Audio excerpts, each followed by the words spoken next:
Ever dreamt of a digital assistant that can handle your tasks, automate complex workflows, and even converse with you? Today, we're diving into the world of N8n to create exactly that, a Retell agent.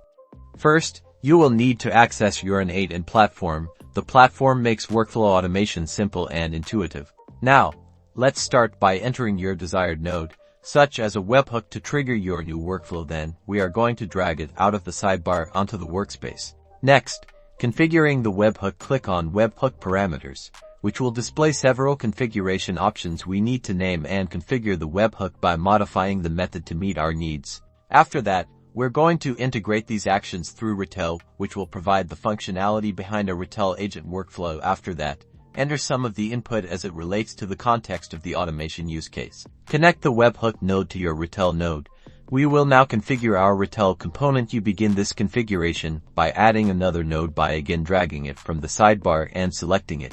Input your necessary credentials, such as your agent ID, a unique identifier for your Retell agent, then any other appropriate data into each field. Then you can try pressing the execute workflow to deploy the workflow.